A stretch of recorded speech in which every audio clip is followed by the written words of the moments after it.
All my lovelies, all my lovelies, all my lovelies, all my lovelies, all my lovelies. Sing it now.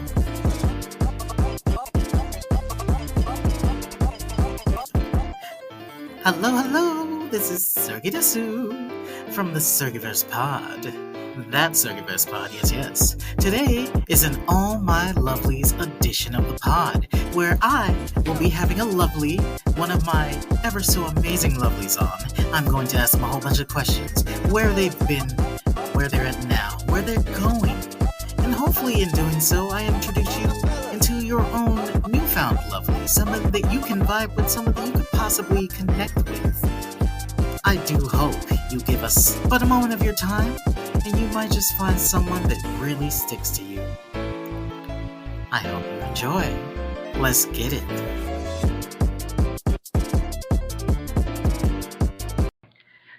So, hello, everybody at home listening. This is Sergi Desu. It's been a while. I have been doing a lot of different things as far as with the blog, as well as with podcasting. If you've been keeping up with that, then yeah, I mean, I'm still going through it, but I figured that I needed to have some sort of outlet, and I find that in my work here with the blog and the podcast. Today, though, I've decided that it is long overdue that I go ahead and I bring somebody on, and for that, I have decided to go to one of my dearest lovelies, ever so special and important to me, the one and only Gentle Brown Baby. Hello, Hi. here. Oh, hello. Hi. Sorry, I said hello too early. That's fine. That's fine. I'm not a stickler for shit like that. Oh, Also, I feel like I should also, since we were yesterday, I shared that little post that I did on Threads as far as what is your Japanese name. I feel like I should also address you as Tokamimefu. oh And yeah. yes, so konnichiwa, Tokamimefu. I when I was looking at the names, I was like, this just looks like um, essentially most of the names that I came across is essentially you just mash together what would be like the first name and the last name, and it just Yeah. becomes one kind of word soup. So it's like mine very much looks like you just mashed together the family name and the given name, like Arido Shidikipu, or not, I don't, yeah, Arido Shidiki. And I was like, okay, so Arido would be like the uh, family name because, like, for Japanese, whenever you're addressing somebody's full name, you always go with the last name first and the first name last. So I was Yeah. just like, so my first name is Shijiki. I was like, okay, that's kind of fire. So Yeah. you would be Fu. You would be Fu Tokamime. Yeah. I thought that was kind of Was cool. light. Was tight. I'm like this. That kind of rolls off the tongue. Yeah. Yeah. I'm like I can fucks with that. Oh my god. But yeah, for the most part, I didn't come with an array of questions. I think that's kind of my format right now, and I'm okay with that. I'm not That's really pressed chill. about like, oh, it's just got to be a lot of rambling. I think for those that have been listening, they're kind of used to, oh, this is just Sergi in a nutshell. Is they're gonna yap and they're gonna ramble. Yeah. Um, some There's of the really things yeah. I did want to touch on, though, as far as like with our initial meeting, for me, I do recall coming across you on ye old Twitter before it became a vast wasteland of a cesspool. Yeah. And Came in I recall a lot of those times and moments because I feel like for me personally, the time that I met you was around the time that I was very much treating Twitter as my shifting from DeviantArt, and Yeah. because for me, a lot of the stuff that I would do is I would go to DeviantArt, I would come across a lot of cool artists, and I would follow them, I would support them, I would reach out to them, and just start trying to form a friendship or an associateship or whatever, um, Mhm. it was never in a place of, oh, let's see if I can get something out of this person, but more so like I really like this person's work, but I want to go beyond the this is just a person that creates work. I want to actually see if I can start supporting this person, but also Yeah. learning about who they are as a person. Because as we come to find out, even now more than ever, is that while we may love this person's work, they may not be so lovable themselves. Right. Right. And I feel like When that's when, we, kind when of I how started I've first come like about it. No, go yeah. ahead. When I first started talking to you, there was I was just like fresh, I think, in the Twitter world because I think around that time Tumblr was doing their nonsense and I got kicked out. Ah, yeah, I know what you're Yeah, it talking was about. around What a that time. time. But like there was when we like started like chatting, there was like I never felt any like malicious intent Hmm. like at all from you. So like I was very happy. I'm glad. I'm glad because I was just like I remember I think one of my most vivid memories was like it was I wanted to say it was like a selfie photo that you had, and it was like you in a blankie, and I just remember like sending like a GIF, and it was from a movie, and I always forget his name. I think the movie's name is Wigs. But it was like a very classic black film, and it was just like the gif of it was just like the little boob gif. Because Yeah. that's what I felt when I saw that. I was like, oh, look at this adorable individual just in a blankie, and it's like you're just living up to your namesake of just being a little gentle brown baby. I was like, oh, look at them. No. So I think I think that was like my most fond memory of like our early interactions, and it just kind of went from oh, and it's like that's here we sweet. are. How many years was that ago? Oh my goodness! Now I have to think about It was that. a it was long ago. I want to say like shoot. It was definitely like when I was still in college. So I want to say like around like eight 8 years ago. My goodness, I Yeah, yeah. I'm I want to say losing like eight concept to of 9 years time. ago. Time be flying. I'm losing so much. I'm losing the concept of time. It's not real. Uh, because I have to I sit stopped here. keeping up with time after like 2020. Like it just matches up now. Yes, it really does. Like we really hit this weird time skip and everything is just getting accelerated. And I have had to sit here and I think about some of the friends that I had made early on in Twitter because it's like I can essentially pinpoint those key moments of me shifting from certain social media platforms. Because of course I think Right. about when I was on the MySpaces and everything, and of course doing like AIM and MSN and everything, and then yeah, I was in Messenger, I was in AIM doing all that stuff. Then I was in Skype. I, it's so funny because the other day I was looking and I was like, okay, well Skype seems to still be doing well. Of course, it's with Microsoft and everything.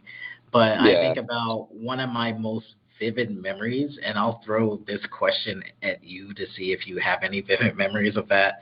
But I remember one of my most vivid memories of using Skype was that I was living in Hampton, Virginia, and I was in this group voice call with a whole bunch of people that I had just recently met on God, what was it? Some of them I had met while playing Xbox Live, and some others I True. had met when I was just like perusing around. I think it was Twitter. Yeah, I want to say it was Twitter. Like it was like early infancy Twitter, and um, we were just in a voice chat, just yapping it up, having a good old time, and it was getting late, and then I would say right around, I think it was like going on 1 a.m. The power just went out. Like we had like a blackout, Wow. and I was just like, what? It is just like, okay, because I was living with my dad. We were in an apartment complex, and I was just like, wait, what the fuck just happened? I was like, oh no, the call.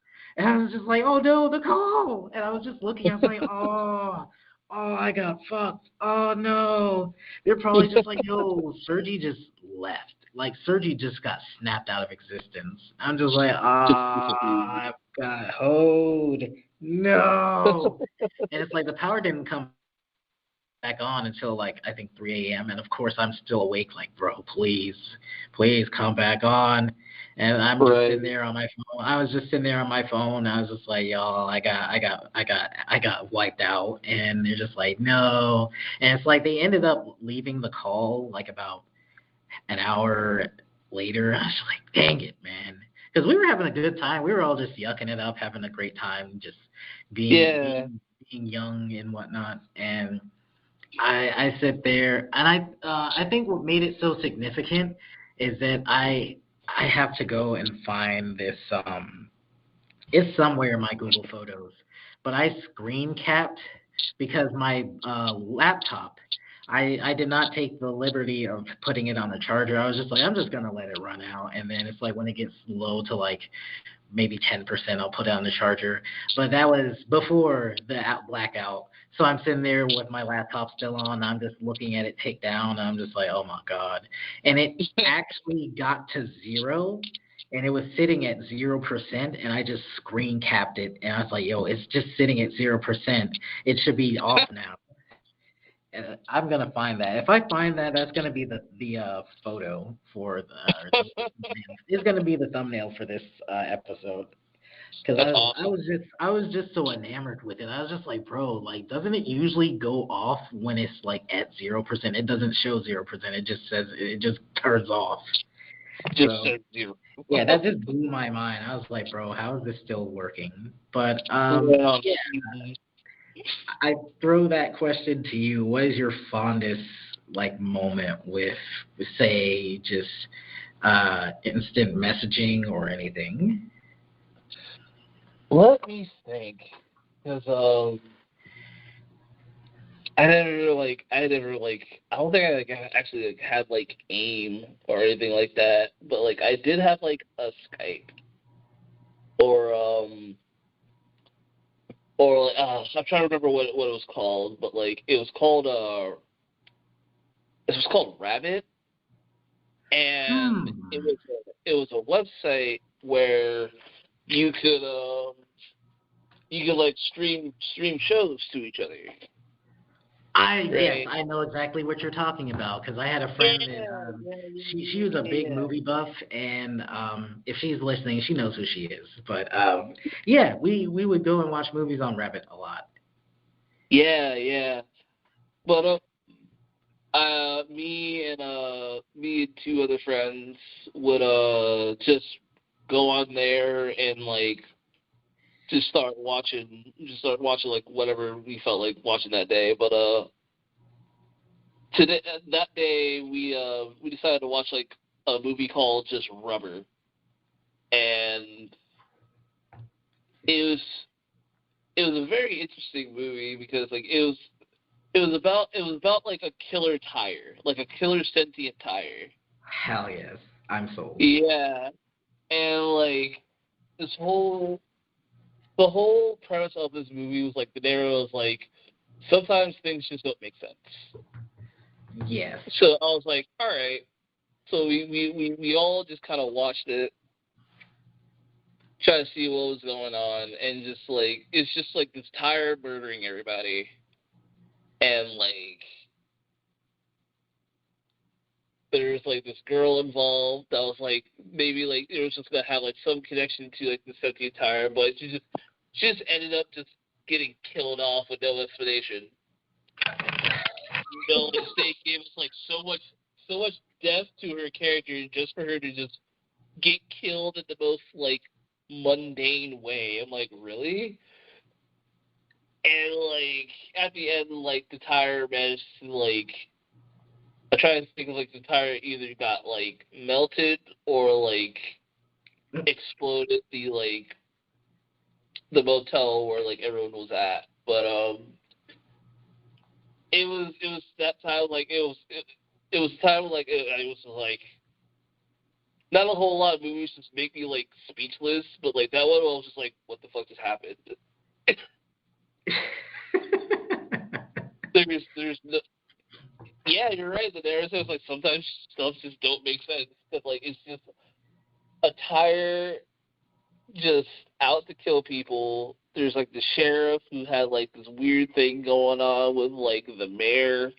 Oh God. I don't know if it was like sexual or not, but like he had like Mhm. some weird secrets going on. Didn't get resolved. We never find out the secret. Oh my He was just a shady dude for no reason. God. It As was like as it was we a we very come across interesting a lot of movie. sheriffs like that. Yeah. Oh So God. like, it was a very interesting movie, but like it was fun as hell because just seeing everyone's reaction is just it's hilarious. God, that kind of makes me think about this movie I recently watched because it's like in the spirit of this lovely month of October. We're still in October. I don't care what anybody says. It's still primo season. Oh So yeah.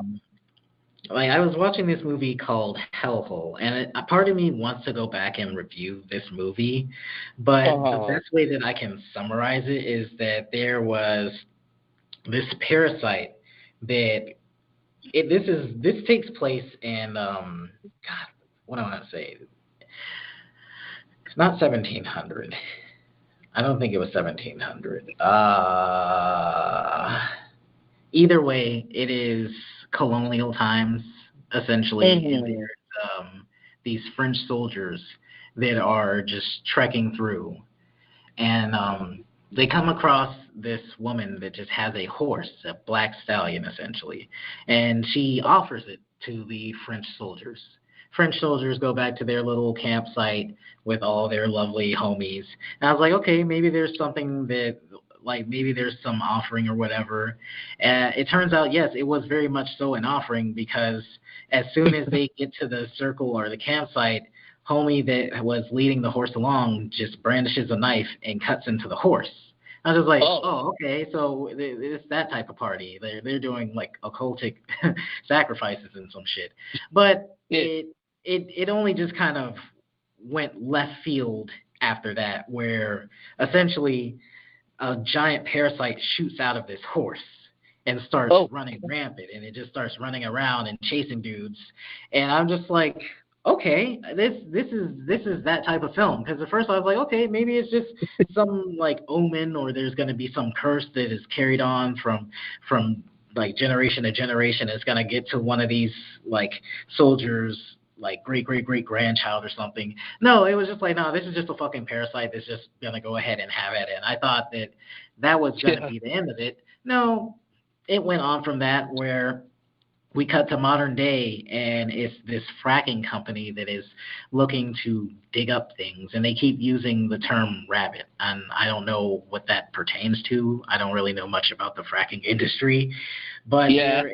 they're in this they're at this dig site in this different country. I think, God, I'm trying to pick up on the language that they were using. Like, there's so much that was going on in that film that I'm trying my best to retain how much of it that I actually remember. But I just remember Right. that they're talking with these, like, the they're pretty much talking with the locals and whatnot, and they have a lot of like fracking officials and whatnot. And it comes to the point where they end up reaching a dig site that has this very putrid smell. Like that's one thing that they make a constant is that you're going to, if you pick up on the scent of this thing, it is a very pungent smell and it's overwhelming. So they go ahead, Mm. they reach the dig site, they dig it up, and they come across a fleshy cocoon of sort. And the fleshy Ew. cocoon actually hosts the French soldier that was taken over by the parasite. Oh. He's still in great condition. He's still alive. Of course, disoriented because it's modern day. It's like hundreds of years in the future, and Yeah. it's not so much like he's just awestruck and he's just like, oh my god, I don't know what's going on. It's which I appreciate because I feel like a lot of things do that where it's like you low key isekai a person from a different time period, and you just fast forward them, and they're just like, oh my god, they just have like mental overload, like they're beyond overstimulated.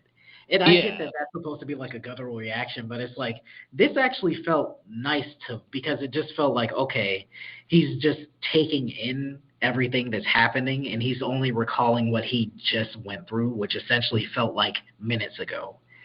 Right. He's Like, just now, like the fracking company and yeah, the fracking company and the people that are assisting them, they're just like, dude, we just found like what should have been a corpse, but he's not a corpse, and he's clearly not from this time period, and we don't really understand what he's saying. And it's like one person, like he has some semblance of French, like he took some French because his auntie's like the leader of the fracking company, and it's like, you speak French, and it's like, well, I only speak a little French. It kind of has that campy. It's a bit horror, but it's also got that campiness. Yeah. Kind of like, I can't really compare it to like Resident Evil or something, but it's got that level of goofiness where you expect to see a film like this on something like Tubi or whatever. I think it actually is on Tubi. I just stumbled across it, and I said I'd watch it. I don't know if it is on Tubi. I'll probably see if it is. But I digress. So this French soldier, he just keeps uttering the please kill me. But it takes them a while to understand what he's saying, because the guy that's doing like his best to translate it, he's just like, you, me, because he thinks that's like he's missing that key component word. But then it's like the guy eventually catches on. He's like, hey, he wants us to kill him. And there's this just very stereotypical white dude that's like, hey, well, I'm not going to be the one to do it. I'm not really going to give him that satisfaction. This guy's a bit of a weirdo, but whatever.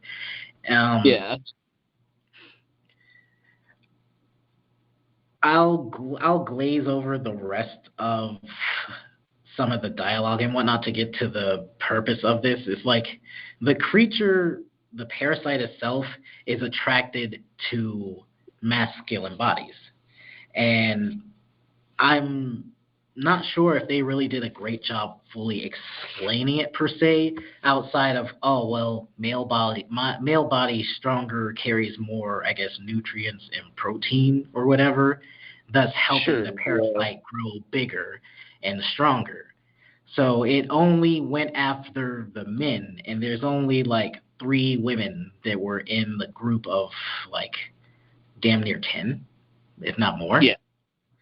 So it just became, it was like, it was doing its best to kind of homage The Thing, in a sense.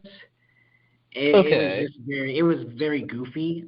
They talked about finding the mother cell, if you will, because they had like a specialist or a scientist that was just like very enamored, like, oh, we have to go ahead and understand the genetics and the makeup of this. And then he was very much the type that's like, we need to protect the parasite because we can learn so much more from this, and we'll let it grow inside one of the male bodies. That way that it can go ahead and move on and be a fully grown parasite and blah, blah, blah. And of course, everybody's like, you're out of your fucking mind. We're not doing this. Like, that's crazy. No. Yeah. Like, yeah, you let the parasite sit in you. You carry the baby. We're not carrying the baby. Yeah. So it just became it very much became a hot potato experience. It was funny because most of the time, whenever the parasite was within somebody, it would always kind of reveal itself by letting one of his tentacles kind of slither out of somebody's orifice. So it'd be like the nose or something, the ear. And then it's like when the French guy eventually was getting overtaken by the white dude, it slithered out of his asshole, and it eventually went into the white guy. And I was just like, okay. It was so funny because it was like, this movie was a lot. And it's like the whole defense mechanism of the parasite when it realized that its host was about to get overtaken is that it would just it would pop them like a piñata. Like that happened maybe twice Yeah, it happened like twice. If I, it happened twice where it's like, oh, somebody aims a gun at them, and as soon as they shoot, the person just explodes like they just got hit by a rocket launcher, Holy and then shit. the parasite would run off. And I was just like, oh wow, okay, nice, nice, nice. But very wacky movie. The movie that I'm currently watching right now, like I took a break because it went 0 to 100 real quick, but I like it and I want to Uh-huh. save. I wanted to save it for a point where I could really sit down and enjoy it. Is this movie called The Sadness? I believe it is from Taiwan, but Okay. it kind of is kind of on the nose in regards to our recent pandemic, where it's like there's this outbreak that's happening, and a lot of people are kind of just taking it lightly, as I mean we're very familiar with now. Um, Yeah. and the premise of this, like I'm only like I'm barely 40 minutes in, and this movie's, I think, almost 2 hours. But that's just Ooh. how 0 to 100 it went for me, and I was just like, damn, I need to actually have like full attention to this. It picks up really quick at like the 10 to 11 minute mark, and it just kind of goes full bore from there. But Ooh.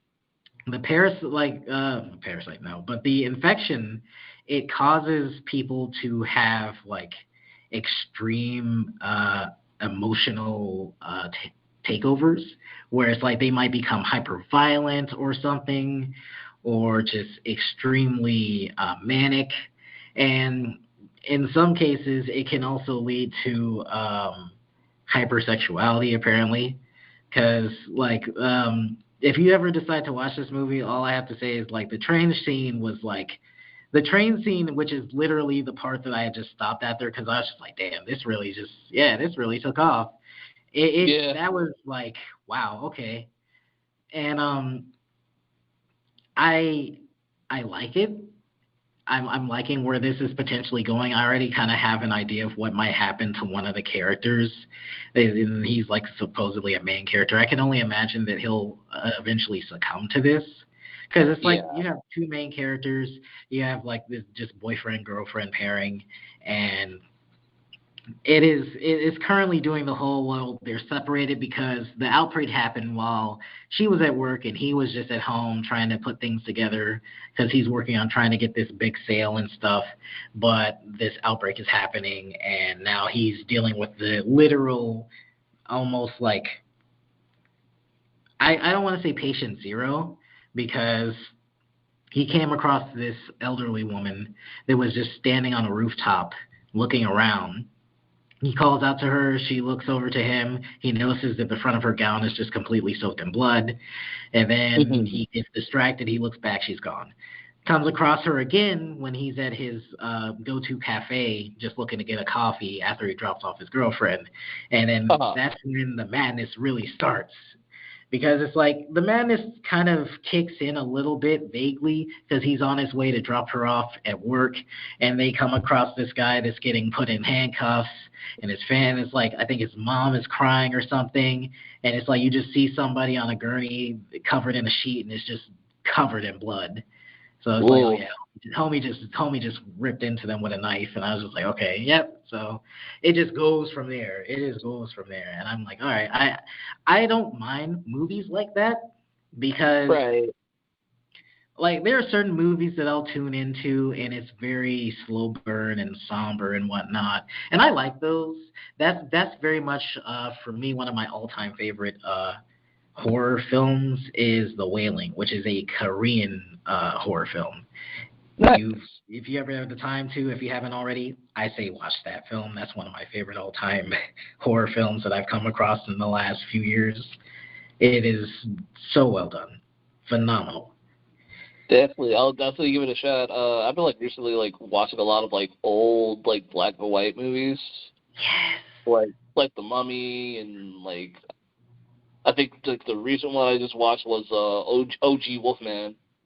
Ooh, And that's like up. yeah, it's like just watching like just comparing how like acting was back then to like the acting as it was now, it's just like night and day.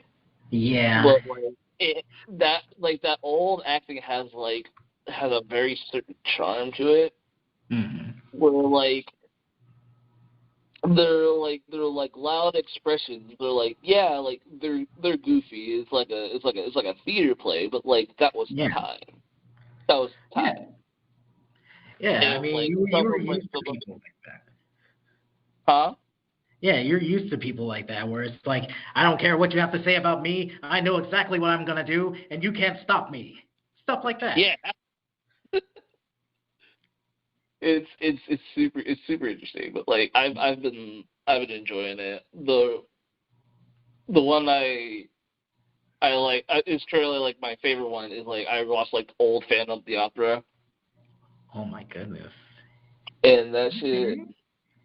was so goofy because like this the actress for like the the lady playing the opera singer is like having this like weird like triangle thing with Hmm. like these two dudes. One's a police officer, the other one is also like an opera singer, Yeah. and like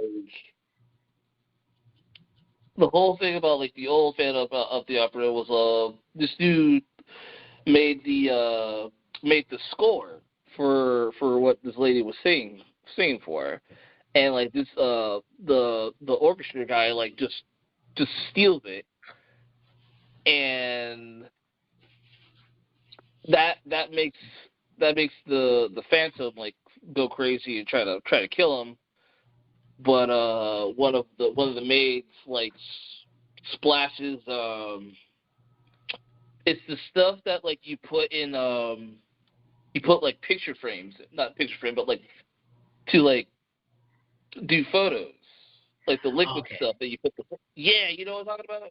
Yes, I know what you're talking about. That's like in Yeah, the dark rooms and everything, the development fluid or whatever. yeah, development fluid. Yeah. Just like splashes just like a bucket of it in his face. That's why he has like the match. Yeah, Oh my god. I was like, damn. Like he's getting like he killed the dude, so he's the cops are trying to find him, but he's hiding in like the sewer under the opera house, and he like kidnaps the lady. They end up saving her, and you know the whole shebang. But like the fun part was like the fucking whole love triangle between this lady, the cop, and the opera guy, because like there's like a weird level of like respect between all three of them, Mhm. where like no one's pushing any boundaries. So like the whole time you're just kind of rooting for all of them to get together, Oh my goodness. and I like like that at the though. end, I like that. huh? I like that though. Let's push for these triangle situations that are healthy, and we Right. need more of that. It was super healthy, but like in the end, she like chooses her career, and like Hey, the two dudes are bummed out, but like they both stare at each other like, "You want to go to the cafe?" And they're like, "Sure." So hey, they and the then they final moved in, they became really just besties. like get together. And I was like, we need more of that. Yeah, they just go to the cafe and they decide to move in and become besties. Yeah, it's kind of the Fuck best yeah. of the best. I love it. Oh my goodness. That's good touch. That is good touch. Ah, low key, that kind of makes me think about this book that I'm reading. I'm reading Iron Widow by Zoran J. Zhao. I follow them on Instagram. I freaking love their work. Uh, Ever since I came across them and I heard about their book, I was like, I have to find this book because it just sounded amazing. It touches a lot on like what China is going through and dealing with constantly, and the only reason I'm bringing that up because it makes me think about the current spot that I'm at, where it is essentially it's vaguely becoming a love triangle, where it's like the Oh, main character Wu Zetian, she has these two people that are very pivotal in her current journey, and one you would assume is supposed to be like the definitive man in her life, Mhm. quotation marks, because she's not the type of girl that she's looking to appease to that, but she appreciates how much he is like trying to buck that sort of concept or ideal with her. And then Right. the other one, Shimin, Lee Shimin, pretty much kind of out of necessity, but they've become a lot closer through experiencing pain together and just trying to True. heal from that together. And I love it because it's like it's not even just her with either her first hubby or her what she mean. It's the fact that it's like they Zoran vaguely drops in like, hey, there's also the potential that it's like it goes beyond just respect and wanting to take care of Zetian. Shimin and the other fellow are kind of showing hints of being enamored with one another. And I'm just like, yes, I like this. More of this.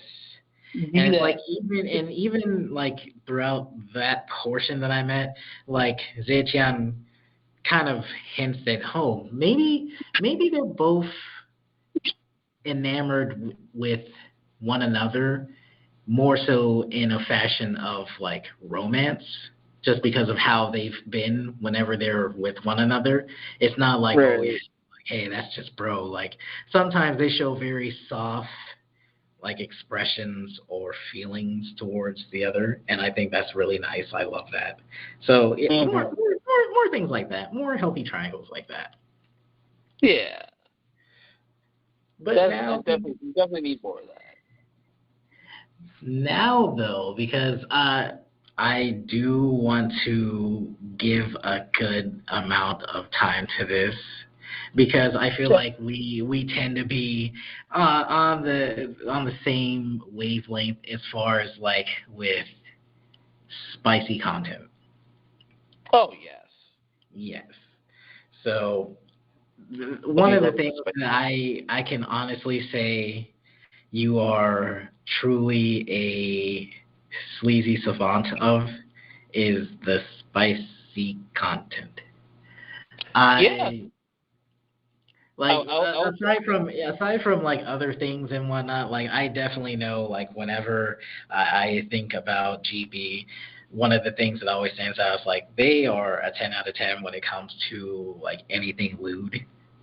Like you're definitely Thank one of you. those people that's high on my list of like these are the homies that if I just send the most like dubious or just most unhinged content to, they will respond with, yeah, that's what's up.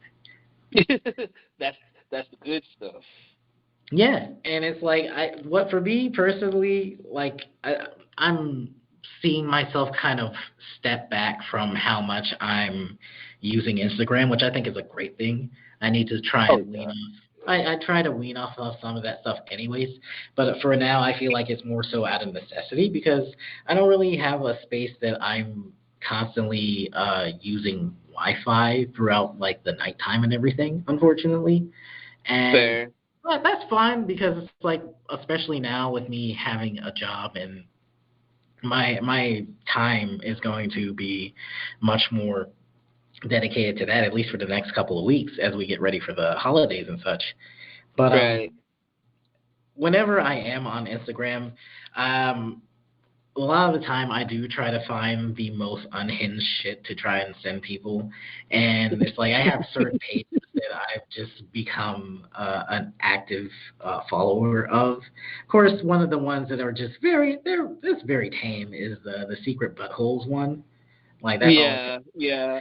I you sent me a few of those. And I was just like, hmm. this is lovely.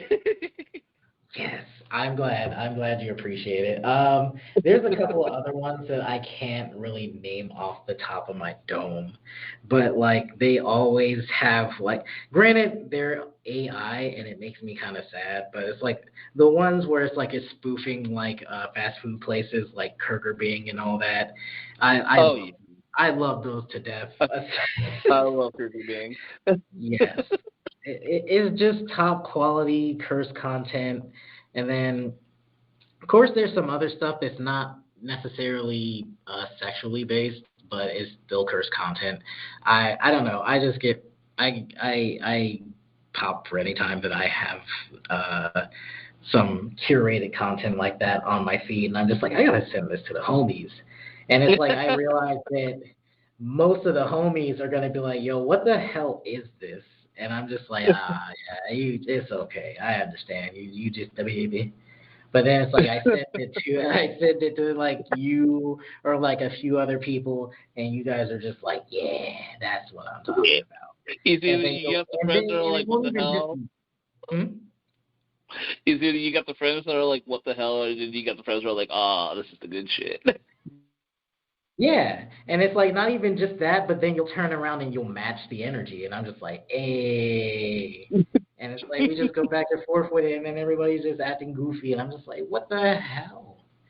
I'm just like, brother, like, all right, that's fine. I understand now. I will be respectful of your like of all of that because that is something that is actually really important. Some people they're not into that type of stuff, and I have to be very mindful of that.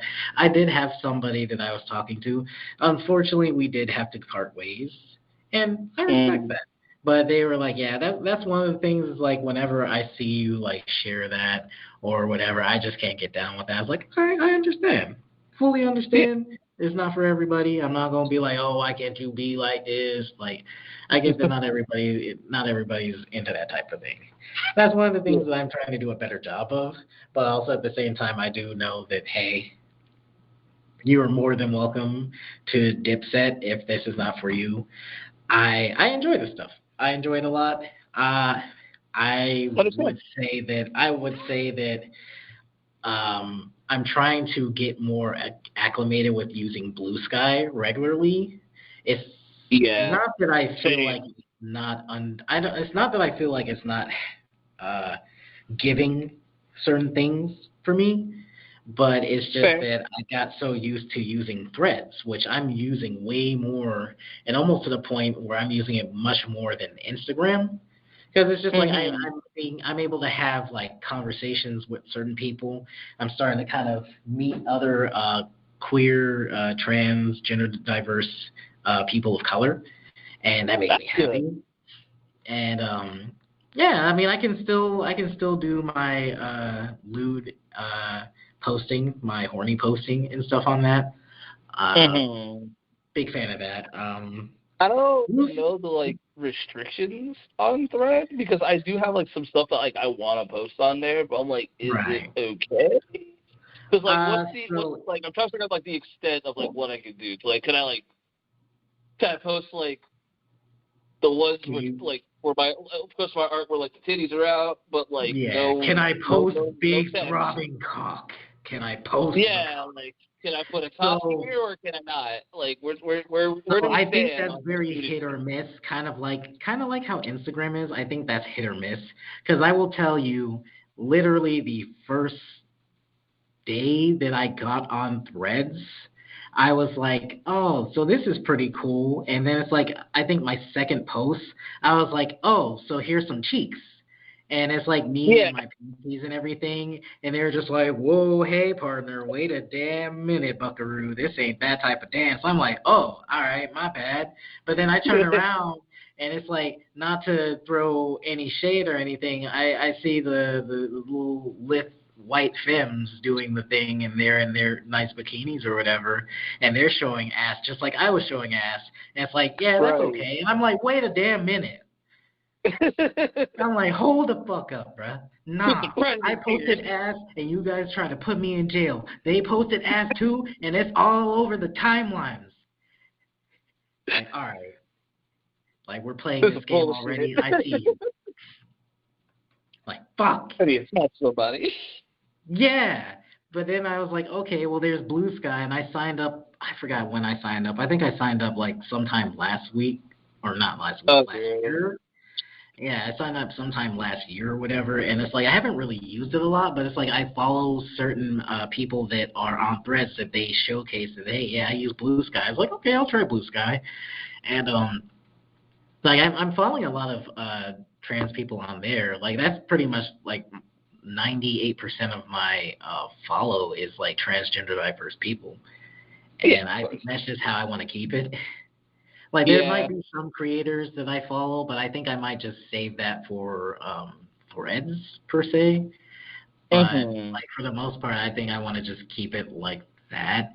And of course, it's like I feel like I might be more compelled to horny post on that because at least I know I can get away with horny posting. Yeah, yeah, you can definitely get away with horror posts on there. It's actually gotten a lot more people on there fairly recently. Like I just got like a large boom of followers out of nowhere, but that's all because I wonder why. yeah, Twitter's doing Twitter shit, and they like messed up the whole like how like blocking works. Like you can still block people, Yeah. but they can still like see your stuff, and like the whole AI stuff. Like everyone just started like, yeah, no, fuck it, we're gonna head out. Yeah, I'm like that's PC activity. yeah. So like we're all just kind of jumping ship again, and Blue Sky seems like a very promising place to be had. Yeah. I like whenever there was that whole period of time where people were just trying to find an alternative to Twitter. Like of course you have Blue Sky, there was it Mastodon, and there was a co-host, which is what I signed up for, but apparently co-host is about to get shut down. So I mean, it really do be like that. I wasn't doing too much with co-host, but it was just there for the sake of Yeah. me having claiming my handle and everything. But Fair. I think Blue Sky, I mean, I have the app and I'm not just using it on my Chromebook now. I feel like I'll probably do more with it. It's just I gotta figure out what exactly do I want to try and do with it. Like I could probably try and push more of my blog and podcast on that one. But I mean, I kind of do that with Threads anyways. And it's like Yeah. Instagram. Instagram, I don't really. I mean, I'm not a big poster on Instagram. It's usually like whenever I'm on Instagram, I'll just like share stuff to my stories, and I'll just share reels and stuff in DMs. And I I feel that. mostly just use that as like a secondary texting place if I'm not on Discord. Fair. But I don't know. Like I guess because of just my current circumstances, I'm not really as laser focused on that, which I mean, I can't really blame myself for that. No. Um, I know for the most part, because I was talking about being lewd and stuff, one of the things that I definitely want to start hitting on in the next year, because I still have it, and I think there's maybe one or two people that remember that I talked about having it in the most like unbannable way possible when it comes to mentioning having this type of stuff, but Yeah. having a fansly because Okay. I have a Fansly. It's just that I haven't been on the Fansly content making bus because it's like Right. Right. yeah, because it's not so much that I'm like, oh, I don't have all these like professional cameras and all this that, and the third. It's just like I don't really have the sense of privacy for that. But also, yeah, like Yeah. my phone camera is cheeks, no pun intended. Like I try to take photos or videos, and I think it's because I dropped it. Like I actually ended up cracking it a while ago when I was back in. Oh, it's me too, huh? Yeah, I cracked it. I cracked it when I was visiting back in August because I went to Tennessee to see some of my most beloved lovelies. Because I was like, yo, I need to go see them. I was Yeah. spending that whole year in Maryland, which wasn't terrible, honestly. Like honest, I feel like part of me should have went back to Maryland. It was pretty chill, especially in DC and everything. Really cool place. Got Mhm. to meet some other lovely black queers of color. Blah blah blah. True. Um, but yeah, like the family thing, I laid out the content that I had in mind for that, what I wanted to do for that specific page, and I'm sticking by it. But I'm also curious as to what I would do as like side stuff for that Because the Right. main makeup that I have for my Fansly is that I want to make it predominantly 80s slasher pinups, doing a Oh, lot that'd of be tight.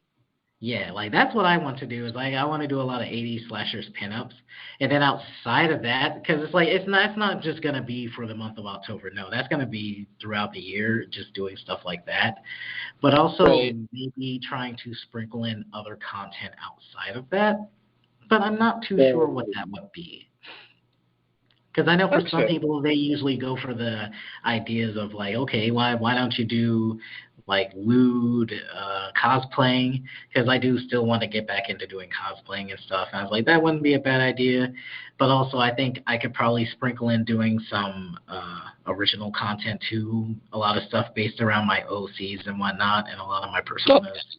So I feel like that might be the play is like trying to bring to life some of that stuff, but I maybe I'll get back into doing feet content because I feel like I still have the potential to do that. Because hmm did I tell you about that? I I know don't I think you told did. some other people. Many moons ago, there was a friend that I had made on the FGC side of Twitter that, I mean, if I don't know if he'll ever come across this, but I remember we were having a conversation and stuff, and I remember that he had a request from me because I forgot what our conversation stemmed into to bring him to that point, but I forgot what he was offering to me. But he had asked me if I could send him feet pics, and I did. But also on top of that, because I was like, yeah, you're pretty cool, I just threw in like a video of me like rubbing my feet together as if I was like giving a foot job or something. Because that's just how Right. I be. Like if I fucks with you and I want to give you like more than you're asking for, then I'm gonna do that. So I was just like, I sent that to him, and he was just like, "Yo, you didn't even have to send me the video, but like, oh my god." I was just like, "Hey, yeah, I got you. Ain't no problem. I got you, Chief." Home So and a I home. think, You should think it. yeah, I gotta take care of the homies. So that's the person that I always strive to be because that's just how it's supposed to be. So I hmm think I might try and get back into that. And it's so weird for me because I never really saw my feet as like hyper attractive because it's like for me I have flat feet. I know some people they love the very curvaceous like high arches or whatever, and I Right. and for me it's just like I have like a flat slab, but I mean hey, people still love it. Yeah, So I people think I still might like try it. and get into that. True. I mean, they I still mean, like uh, I take good care of my feet. Maybe that's what it is because they look soft. I do my best to try and moisturize them. They don't have like a lot of rough calluses. I always try and keep my nails trimmed and everything. So maybe that's what it is. I don't know. could be. I mean, like I don't know, I don't know, like a whole lot about the feet market, but like I There know a you lot of go. people just like flat feet. Oh. Or just like normal feet. Like they don't have to be like bedazzled or anything. Just people Yeah. just like how they are. Yeah. So I figured, you know what, maybe just maybe that is just something else that I'll sprinkle in because I do like the idea of being able to touch a lot of different bases when it comes to something like that. Um, for you personally, when it comes to exploring doing lewd content, what are some of the things that really drive you when it comes to that, and what are some of the things that you personally might want to start seeing implemented more in the lewd market, if you will, as a whole? Good question. Well, like when I first started like doing it, it was just completely I was just like goofs and gas. But like after when I when college hit around,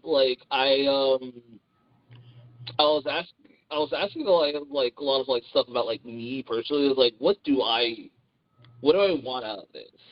And like what do I need out of this? And like I did like a flea market thing for a bit, and like I was just drawing like just curvy women and like just my body type, right? And like I'll get caught like people like saying like, oh, your art makes me feel good about myself, and I'm like, that's what I really want. It's just like I want to make lewd content for people to like see it and be like, oh, that's my body. That's my body type, and it's being flaunted like that. Like, oh, my body can also feel sexy. So like that was well, like hearing those comments of that, like that was now like my goal. It's just like I want to make sexy content to make other people feel sexy about themselves, including me. Hell That's yeah. why I draw a lot of like husky men or like very curvaceous femboys. I love that. Oh my god. And it's Yeah, like, I want to see more. I want to see what I want in the like lewd market. I want to see more like experimentative type stuff. I want people to start getting like weird with it. okay. And see, that was one of the things that's like I felt like we might be able to vibe on because that's pretty much where I'm at. I do like regular sweeps of various websites for like Rule 34 and all that stuff, and I whenever I check in and I kind of dread wanting to go to like the home page and I just see like this. I mean, the first thing that bothers me is like the uptick of AI art. That's a big thing. Yeah, I've noticed that. It's been bumming the fuck out Yeah, because I was just like, okay, some of these look a little weird. It's like they kind of remind me of certain NSFW artists, but at the same Yeah. time, like I look at it, I was like, this doesn't look natural, and then it's like, yeah, okay, it's AI, and I'm like, oh, god damn it. Mm-hmm. But of course, I understand this is the stemming of all those people that memes get made of. They're like, hey, I want you to make this for me. I don't have money, and they get told no, and they get salty. So now Yeah. AI is like, hey, I got you, homie. Whatever you want for the free 99, just put it in this little tick bar and you get whatever you want. I'm just like, God, this is what we see on R34 and all the other sites. I'm like, ugh. It's so tiring because like you can tell it's AI because Yeah. like the shading's so similar. Yeah. Like you could tell. And it's just like you could tell like there's no soul to it. Yep. But I really need to go ahead and see this character covered in cum because this artist is mean and won't give it to me. And I'm just like, nah, bro, this. Pay the cash or don't do it. Yeah. You're not gonna just get everything for the free, brother. Like, Yeah. it's just mad. But it's like aside from that, whenever I check into a lot of these pages or whatever, it'll usually just kind of devolve down to the very similar, like, hey, this here is your favorite fair-skinned, blonde-haired girl that is very like slender with the fattest of titties, and that's all you get. There you go. And I'm just like, oh, yeah. And I mean, you see enough of those and you're just like, all right, so what about seeing some color? What about seeing more curves? What about maybe seeing muscles? Maybe they're a little bit fat, but not like inflation or anything. Right. Maybe Like you have, yeah, maybe you have people that have scars and stuff, not just like stretch marks, but stretch actual marks, scars. cellulite, like Maybe, where's all that going? yeah.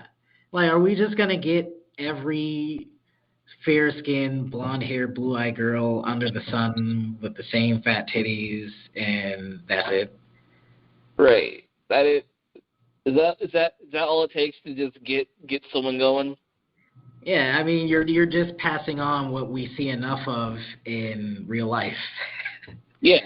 Like, go on your favorite porn page and you're gonna see pretty much the same makeup. Like, hey, look at this barely legal blonde-haired girl getting railed by this 203-pound dude. I'm like, all right, yeah, cool. Next. Yeah, same thing.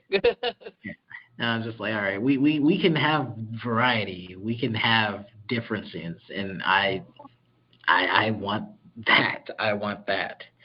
That's why it's that's why it's like whenever if I ever do go to something like X videos or whatever, it's like, okay, let me just like switch this over because I mean it defaults to straight anyways, so I always switch that over. Yeah, I always go to like show me the gay, show me the trans. I am not worried about the generic ass straight. So yeah.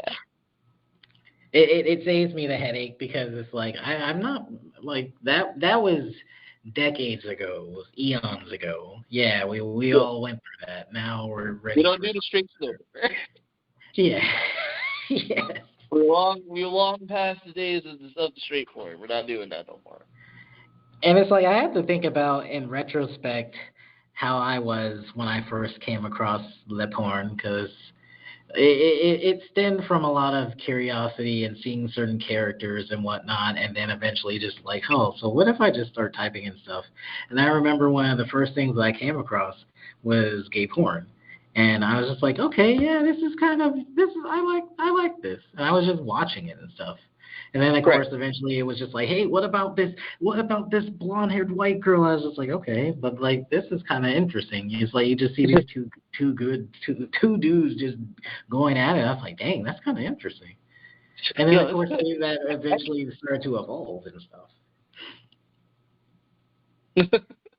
No, I just like eventually I went and saw like the blonde chicks and all that stuff. I was like, okay, can I get some that have like meat on their bones and stuff? Yeah. Like give me some of that. Exactly. I'm trying to remember like when I like started like watching porn. Definitely too young. I know that. Same. Very much same. Yeah. I think I was middle school. Oh man. Yeah, like it was very or I mean honestly it was probably much earlier than that, but it really started to kick off because it started with the whole like seeing what was it? HBO After Dark and everything and coming across that. Yeah. And then just eventually like, oh yeah, hey, the family has a computer and stuff, and I managed to start using that. I was like, hell yeah, brother. And like that was like the world's biggest mistake on their part because it was like in the same room as me. I was like, oh, cool. Oh yeah, you could never it's so over. You just this is the origin story of the Gooner. And it was just a wrap. When did Newgrounds come out? Say again? I said, when did Newgrounds come out? Because that's around the time I started. And I was like, man. I was just coming out of like elementary school, I'm sure. Oh my God! When did Newgrounds come out? I have to look this up. Okay, Newgrounds is an American company entertainment website founded by Tom Fulp in '95. Okay, so definitely, I was not conceived yet, but around like early 2000s. Yes. Like 2007 or 8. So console debut. After a long dry spell, 2004 is the year when revenue really started to kick in for Newgrounds. So 04. Okay. So so for me, oh shit, that was middle school. Because I also delved into Newgrounds a little bit and I started finding some of those flash videos and stuff. So yeah. Because it was a little bit of that, it was a little bit of the HBO After Dark, it was a little bit of just, okay, I saw one too many Girls Gone Wild infomercials and decided, well, what else do they have that's like that? So it was it was a little amalgamation and such. But overall, I was just, like, I think it's because I came across I was one of those kids that had the misfortune of catching my parents having sex at a Oh young, damn. like super young, like elementary school and all that stuff. And Mhm. that just kind of stuck with me. And it wasn't just like, oh well, I want to do that. I was just like enamored and interested in like, okay, what is all of this about and such. But then it's like What I is feel like the that started to translate into other things because I remember Mhm. there were times where I was just like, I was definitely one of those kids where I like was in class and I was just sitting next to like some other kid or whatever, and I would whip out my dick. Like that's something that I definitely did. Like Yeah. at least one or two times, like when I was like in elementary school and everything, I was just like, oh yeah, there's this. They're just like, Yep. oh, okay, well, I think I have one like that. Or if like if it was a girl, they're just like, oh yeah, like I don't have that. And I was like, yeah, I don't know, I got it. And like stuff comes out of it. I will it and it gets sick.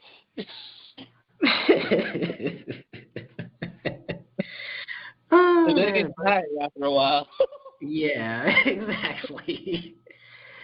And then it's like I remember I was definitely one of those kids that was like, because I remember I was living in this apartment complex when I was in elementary school, and there was these kids that were outside that I was friends with, and I remember they were just like, "Yo, Sergi, come outside." And I was just like, "Well, I mean, I'm just up here and stuff." And it's like there's this one kid, is him and his sister. That was like about a year younger than him and whatnot.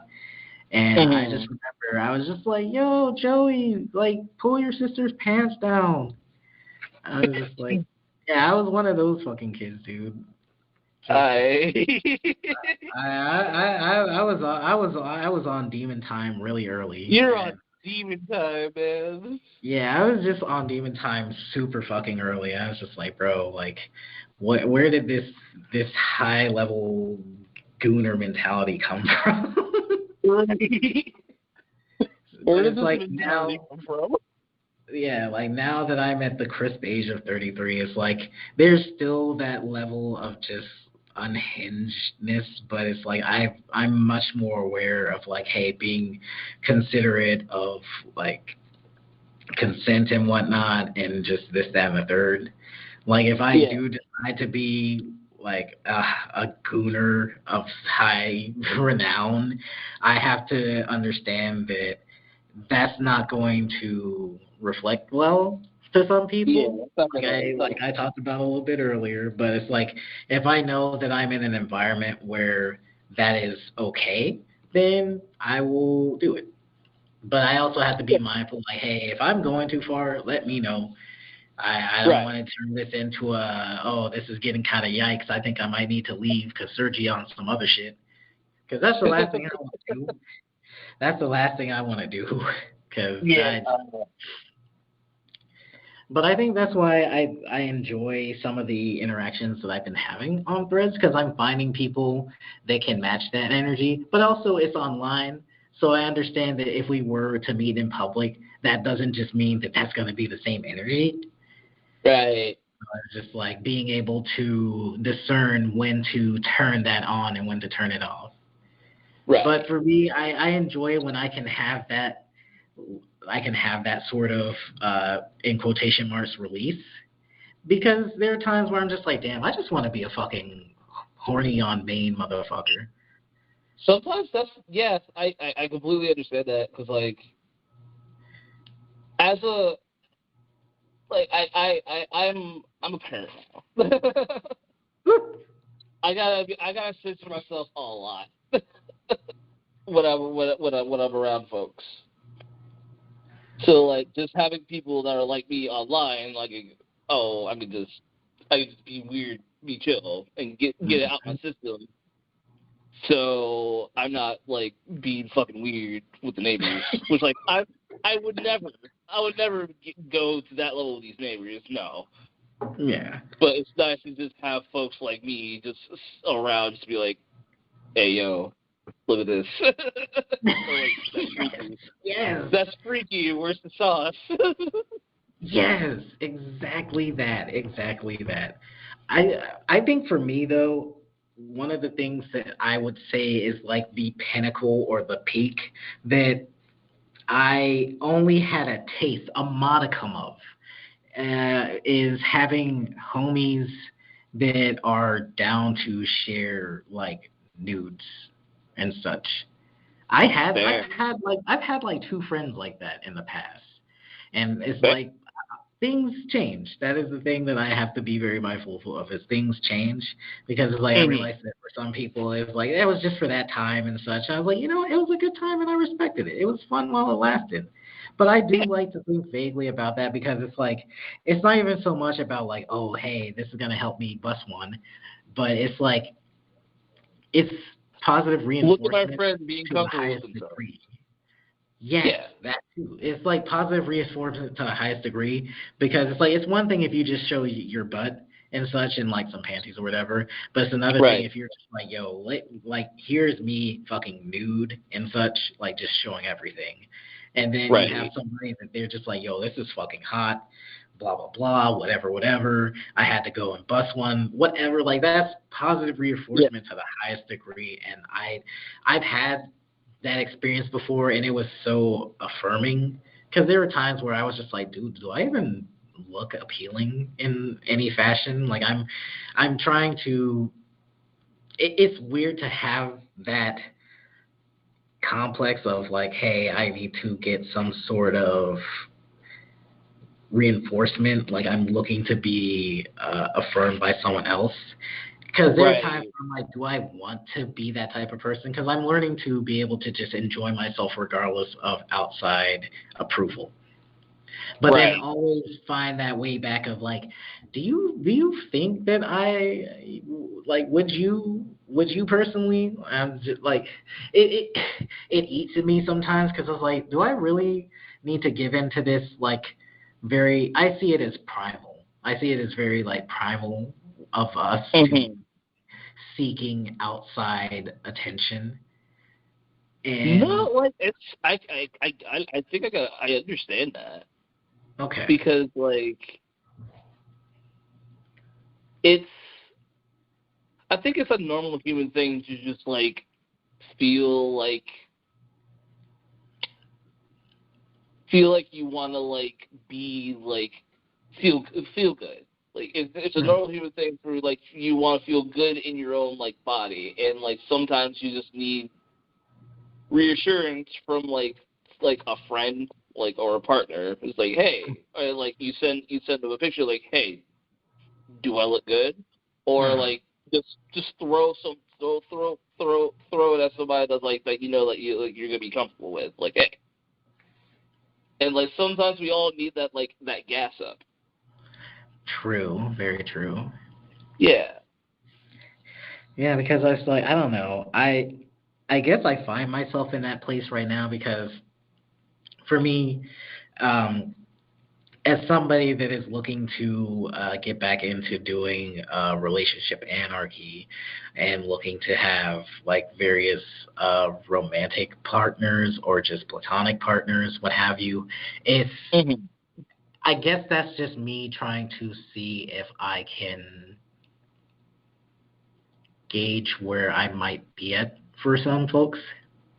Right. Because it's like I know that not everybody is going to be on the plane of like I love the energy, I love the vibes, I love where your head's at. I see that you're ambitious and you're trying to do things. Because there will be some people where it's like it also comes with a package deal of I see how you look physically and I'm enjoying that as well. Right. But of course, I understand that that doesn't have to be the focal point of that, and not trying to find people that are just in it for the body. Right. I don't know. It's just it's something that I do like to think about, and I think that is just because I think about those days. There's been a lot of reminiscing for me, just thinking about a lot of things. I don't know if that's just. I feel like that always happens to me during the month of October. Partly because of the birthday, but also just because I'm trying to see because this is essentially like the next chapter. Like Right. there's like the sub chapters, and then there's like the next, or better yet, no, book. I'm gonna start calling it the book. Because you'll Yeah. have chapters, and then it's like this. That's book one. That's book two. So I'm in book 33 right now, and I'm like, okay, let's see where this chapter is gonna be. So Fair. No, I feel you. yeah, and I think I do a similar thing when like April comes around, where like I just kind of do a little recap in my brain, like where am I in life right now currently? Am I happy? I hope so. yes. Also, I need to stop doing. I mean, I did it out of necessity because I wasn't able to properly upkeep it. So, and also, I think stress was really starting to kick in for me. Like me cutting my hair, because like I had a Mhm. pretty decent afro, but it just looked like fucking. It looked like hell, and I just cut it off. I was like, yeah, I need to start over. Oh, Yeah, I mean, I had it growing for over 2 years, but I was just like, nah, this baby hasn't been getting the attention like it needs to, and I started noticing my hair was starting to fall out a lot more. It's like, nah, this ain't gonna do. So yeah. I'm just starting fresh. I'm gonna try and keep up with my scalp. I really need to detox my scalp. I feel like that would do so much for it. Fair. I need to do something about my fucking dreads because it's getting a little fuzzy. I mean, so how often do you go about doing retwist and maintenance? Well, for a while, I kept doing it every 6 weeks. I have a lady that does it for me, but she recently had her foot amputated. Oh shit. Yeah, so she was out of commission for a bit. So I just been kind of like doing it myself, just make sure it doesn't like get like natted, and like occasionally like twisting it with gel, Okay. just to keep maintenance. And she got her foot amputated like four months ago, and my brother just called me recently saying that she's taking clients again, so I got to hit her up. A Well, I'm glad she was able to recover because, like, dang, like, Oh yeah, what me is too. it? I was worried for a second because she was kind of like ghost mode for a bit, Mm. but my brother said that she got an appointment, so like, all right, cool. I'm hoping she's like doing a lot better than when she was. Shoot, I'm glad, man, because, like, shit like that, like, oof. I think about how, honestly, that could have been, like, I had a cousin that was like that because he had some stuff going on with his leg. And then I think about how, like, for my father, like, he could have very well, like, lost his eye entirely because he had a tumor behind his left eye. And Oh he had to shit. do like he lost like 70% of his vision in that eye, and that's just how it's gonna always be. Yeah. But I don't, and for some reason I don't know why my brain did it, but it's like once that happened, I think it's because of the anime. I felt like something was gonna happen to me where I'm gonna lose my eye, like it's some fucking Naruto shit or something. I don't know. Dead with your eyes. Like, oh, my father, he lost his eye. Now I'm gonna lose my eye. Just yeah, I don't know, but I mean, I'm grateful that my father is still doing relatively well. I mean, he's been through a lot of shit, losing all of his eldest brothers, like one of his Yeah. eldest sisters. He was like the second youngest. So there's him, like two of his oldest sisters, and then his baby sister. And like, man, Mm, he's still doing it though. He's still working hard. I still care for him. He's still trying to learn how to navigate the world of having queer children. Like yeah.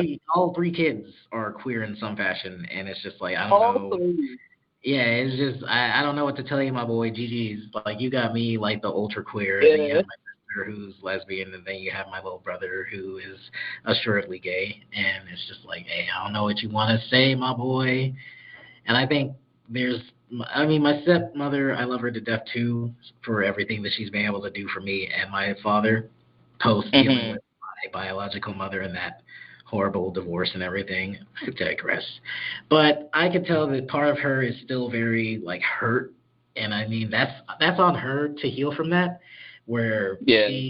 she's the very like typical like, oh, I would really love to see like grandbabies and stuff, and it's like me and my sister in unison are just like, hell no. Yeah.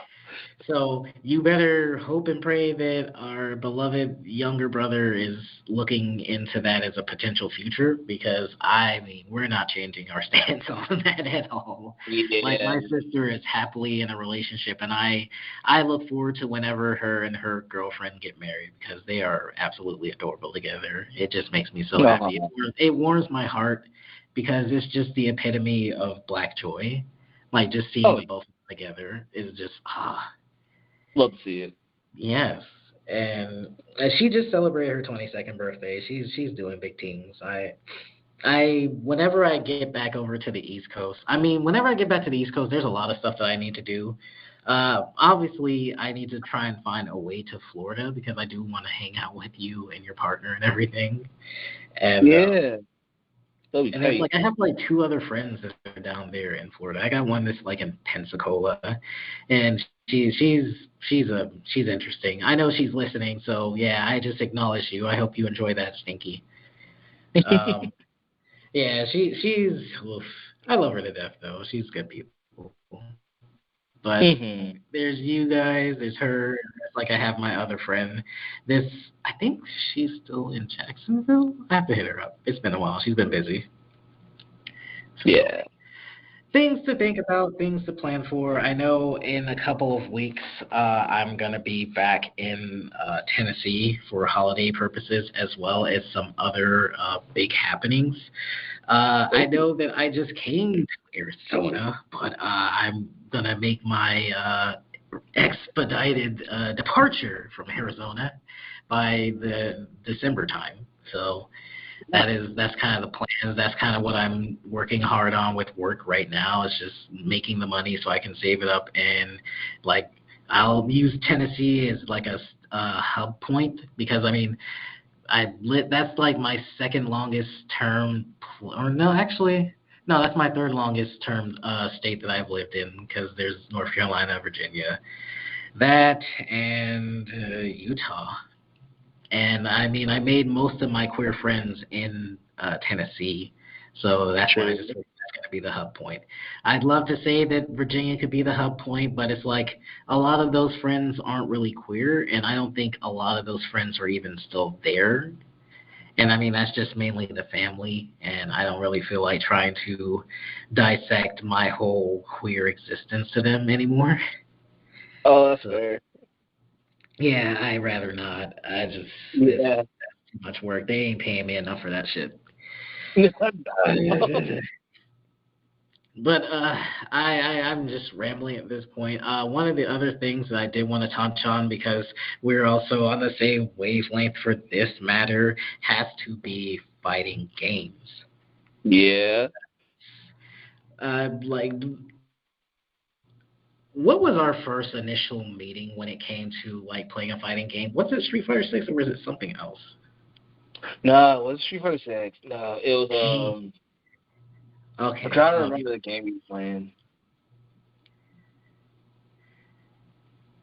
Because it's like I know I have some friends that we formed our bond on Skullgirls many moons ago. That's always going to be my all-time favorite fighting game right there, Skullgirls. But Go. I'm trying to think, because it's like I had my friends that were the Skullgirls. I had my friends that were Mortal Kombat and everything. Was it shit. It wasn't 5, was it? It was a Street Fighter 5, was it? It might have been 5. Actually, it might have been 5. It might have been 5. Yeah, because there was a little bit of like time with 5 that I spent, and you know what? Yes, it was. Yeah. There's you and a couple other people that I would like go and play online with. Because I was rocking the Mika for the most part. There was Mika and a couple other characters that I was rocking. And, I mean, that's always gonna be my girl. I was playing a whole bunch of Mano because like that was the closest I was gonna get to Mika. No, of course. I don't care if it's always a struggle when I'm playing Mono. That's my girl, bro. Like she's oh my god. she's Just she's seeing she's Grace scary looking to like play Amy on her second fit. in. Like it's so funny whenever I watch like certain pro players or whatever, and it's like for the most part, and I mean Brian F. He just did a video, or he just started a podcast, and his first episode was on IDOM, and IDOM is kind of like aside from Akutagawa, it's like IDOM, and I think one other person. They were like the major pro mono players, and I'm Yeah. just like, it makes me kind of sad, bro. I know that she might not have all the sauces like a Bison or an Ed or an Akuma or whatever, but it's like, come on, dog. She's too cool. She is. I think she'll get her spotlight at some point. Yeah, but I understand that it's gonna probably be diminished. Like a good example right now is like the whole thing with Zangief. I don't know. I don't. It's so funny to me because there are still people that are kind of salty about this whole like why is Zangief so damn good? Because of course the whole thing is like we can't have grapplers be great. They can't be the top characters in these games. They don't have any real like level of depth to them. I'm like, hey, that's fine. You can say what you want to say about these grapplers. Zangief has been getting hoed for decades on end, but people are still salty. But then it's like you have this current version of Zangief, which I bang with. I like this version of Zangief. I love that he's much more pro wrestling based, and Yeah. the fact that he kind of became like this secret top tier in a way. And it's like, I mean, you even have like Mina RD who's out there running the gauntlet with Zangief. Like he won a major with Zangief, and I thought that was fire. And I was Awesome. like, this is yeah, but it's like I know the nature of these things because I remember season 1 of Street Fighter V when friggin' Knuckle Doo won with Armika. I know what happens. I was so I know what happens. People are just like, nah, I think what we need to do is normalize this character. And I mean, for the most part, Street Fighters, I mean, Capcom did a decent job not completely killing him. Like, that's all they did is they just nerfed the knee, which is okay. That's understandable. Right. But I was just like, damn, like, these guys, if Mena manages to win a third one and he does it with Zangief, I think they're actually going to kill the character. I'm like, look, man, you don't have to do that. Like, it's so funny because it's like I love him so much as a character, but he's not even like my main. Like, he's not even my main. I just like playing him. Yeah, it's just fun. Yeah, because it's like I'm mainly on the Monon DJ, and I guess Aki, yes, I can't forget Aki, but I feel like Aki is kind of in this weird place where it's like she's considered a very strong character, but not strong enough to really tango with like the top 2 characters consistently. Right. And I mean, I appreciate where she's at right now because when she first dropped, like she wasn't really as compelling as some of these other characters off the rip. And I remember I was looking at a video, I think who was it that was talking about it? Was it Sajam? I think it was Sajam. He was talking about it actually, and he was talking about like the power scaling for the DLC characters, where it's like okay, Rashid, Ed, Akuma, Aki, Bison, and then of course Terry, the most recent one, where it's like most of the people were really on board with Rashid because they knew Rashid was a strong character in 5, and then 6 is no fucking different. It's no different. Oh yeah, no, Rashid's a fucking record. In 6. I'm thinking like, oh, maybe they nerfed it. No, he's still fucking flying around. I remember the first time I got sauced on in the corner with the whole like Great Desert Storm Super 2 setup. Yeah. And I was just like, okay, well, I ate that. Well, I mean, hey, I just take this combo and I get one more chance, I guess. And it's like, no, the combo just kept going and I died. I was like, I understand. I was like, so the fact that I let that one interaction go, I fucking died, and it's like yeah, this character didn't really change much. Yeah, no. And it's like to have the power jump, and you have like Ed, who is, I honestly feel like Ed is a he's like perfect. I think personally he's perfect. The best of both worlds, where it's like you get that nice in your face style, but then it's like he does a great job of controlling the mid range. I think he's perfect. Oh yeah. Sure, No, people like to shit on his DP, but I think he's fine. yeah.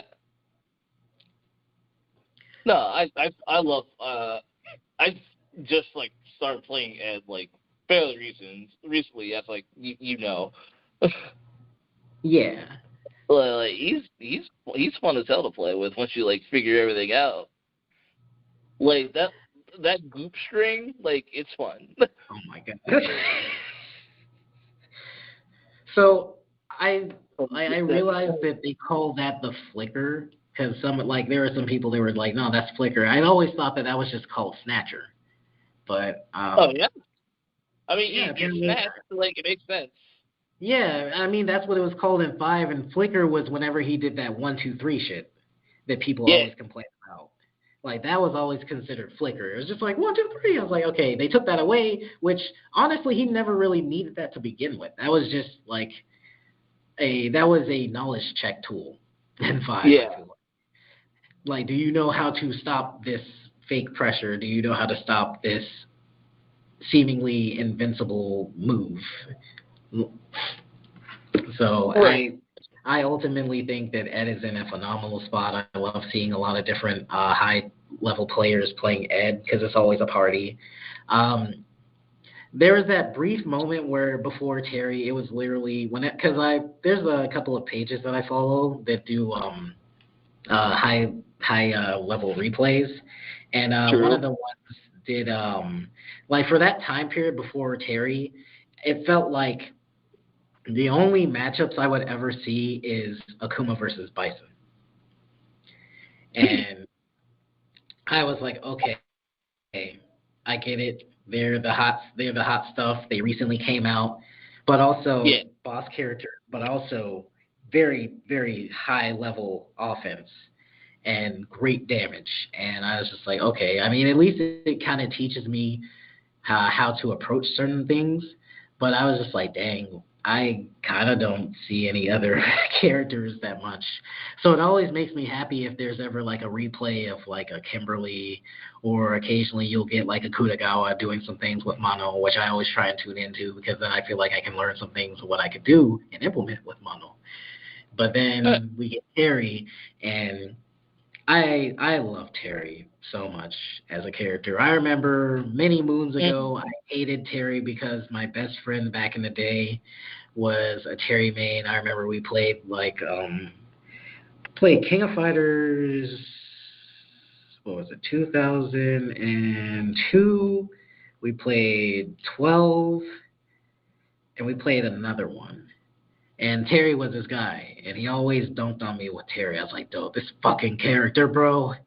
But then as time went on, I started to develop a respect and appreciation for this character and just how cool he really was. And now here we are, we're just like, it's Terry time. And Terry time. Real Terry. I love it. It's funny because it's like now I just keep seeing the videos of everybody talking about, well, Terry's not really that good. It's like, I don't care if he's not that good. That's my guy. Yeah. That's my fucking guy. It's fucking Terry. And then it's like I see like the number one Terry, what was it? Kintoyu. Yeah, Kintoyu. He's been saucing on people with Terry. I love seeing his videos because it's like, yeah, this. I don't care if he's not Bison or Akuma. This right here is the dude. Yeah. Also, if you're not using Japanese Terry, what are you doing with your life? Right. I'm sorry. Like because English Terry sounds too much like he's trying to be Ken. I don't know if that's the actual same voice actor. Right. I mean, yeah, of course he's another blonde-haired white guy, but it's just like he's essentially just kid number 2. Yeah. So I'm like, no, We want just him. give me Japanese Want Terry. him. That's the OG right there. Just, are you okay? Bop the wolf! Like, that shit. That's just Ratataku. Bobby! Like, that's my Terry right there.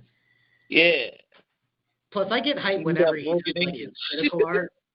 Like, whenever he does his critical art, like, that shit gets me so hyped. Like, you can feel it! Here comes the big one! Rasengan! Like, Like, it's so hype. I scream it every time he does it because it's just so hype. And then it's just like the fact, like, if it doesn't kill and you just, like, he gets up and he's just like, stay down! Like, that right there, I was like, yo, you always have to play Japanese Terry. It's Right. that right there, man. I live for that. Obligated.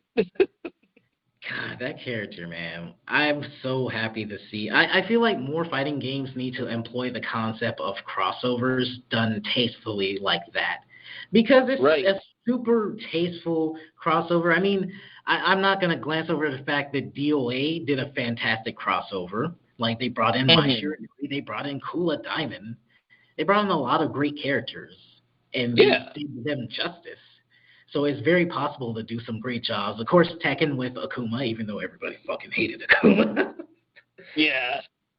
They're just like, this fucking character, man, this character is a fucking cheese ball. And then, of course, Leroy happened, and they were just like, I fucking hate this character, bro. But it's just, I want to see more of that, more tasteful crossovers, less distasteful crossovers in the sense of like the stuff that Capcom has done before with Exo Primal, and they're just like, hey, do you want Mecha Guile and Mecha Ryu? I'm like, no. They're like, who asked for this? You're gonna get them. I'm like, that looks so fucking bad, bro. Like, it didn't look great. No, it made no sense. It didn't look good. But yeah, that was just some of the stuff I definitely wanted to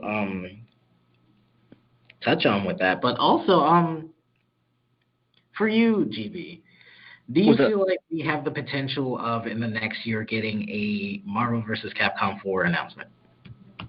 Ooh, shoot, that's a good question because like them just bringing Marvel 2 out in the blue just randomly, that makes me like question a lot because they probably had to do a whole lot of like workaround with like the copyright stuff. So I'm like, I feel like they are like gearing up to like that Marvel 4 announcement. Yeah. It coming out next year. Possibly, so no, not in the next year, but do you think they have the potential to make the announcement that it's on the way?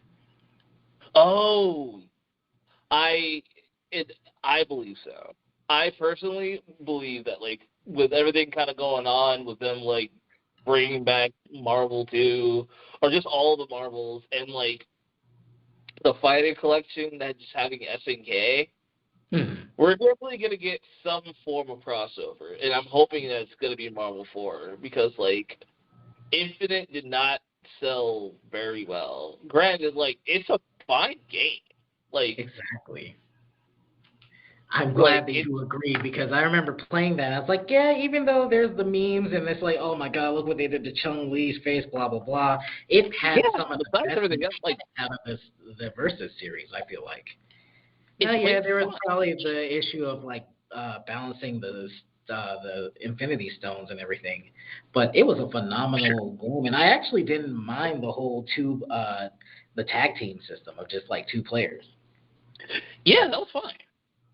I liked the tag team format of Infinite. It was cool. Yeah. I think the whole issue was like everyone just didn't like how it looked. Yeah. That's it. I mean, they kind of made their own changes here and there, and then of course you have the mod community. They're working hard around the clock. Bless them, and everything that they do for the gaming community. Just, I don't think they get their flowers enough.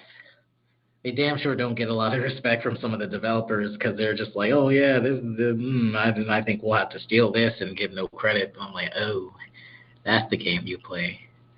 Right. It's just like, Well, oh, ew. we'll talk about that some other day because, ooh, buddy. That's a whole different can of worms. Yes, but my dear, I do know that you yourself have some arrangements for the day, and I know that there are other things that you want to try and get into. I appreciate having you come in and talk with me a little bit. Hopefully, the people that are listening right now enjoyed hearing some of the things that you touched on, as well as getting to know you or just discovering you for the first time.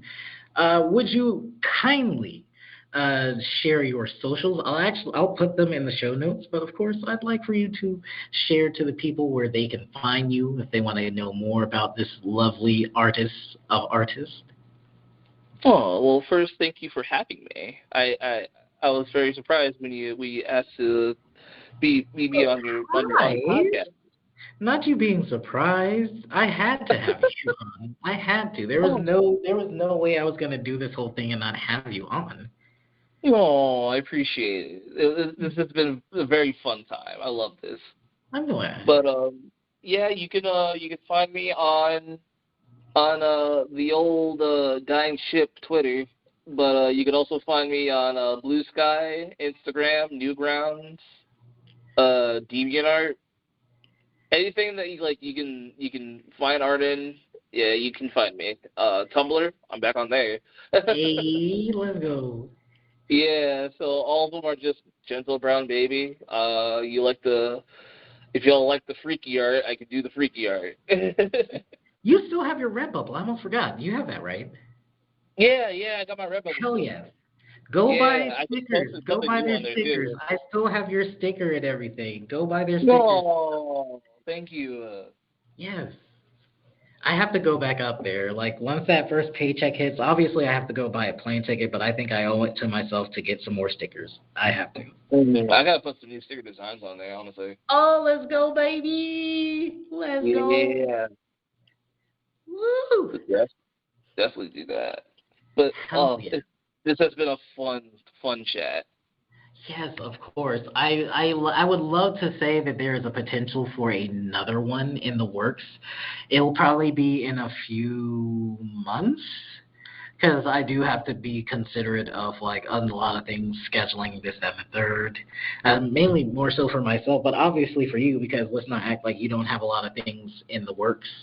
As such, let's touch on that. What are some things you have in the works? Because I know you stay busy. Oh, I'm currently working on I'm working on like this little like Halloween piece, but for something like big, like I'm currently like trying to set up like my storyboard for this like Link in a Gerudo comic where Link gets kidnapped by some Gerudo women and they do things to him. So that's gonna be fun. Oh, say less. Yeah, and I got some like OC stuff I'm currently working on too, so that will be fun. Oh, yes, it will. Best believe I will have to tune into that. To all the lovelies that have been listening, I'm glad you found some time to tune into this whenever that might have been. As far as the makeup of doing more podcasts, uh, to be decided. I know I had the whole thing of every other Saturday I'm going to do an episode. I don't know if that's going to happen, especially because with my job, they're going to start putting me on for Saturdays. So, I mean, it's 7 o'clock in the morning till 4 in the afternoon, but the hit to that is that right now where I'm doing this is a library, and on Saturdays they close at 5. So, I mean, you can uh, just put two and two together. That gives me an hour to try and get to the library, and it takes me about an hour and a half to get to the library for my job. So, yeah. GB, I only can say great things about you and what you've done, what you're doing, and what you strive to do. I look forward to talking with you more, not even just on podcast time, but just in general. I Hmm. bid you adieu, my dear. And to all those that are listening, I also bid you adieu. And if you remember how I close these things out, I simply ask you to stay caked up, most importantly, but also stay healed up. Take care, my dears. Bye Bye. bye.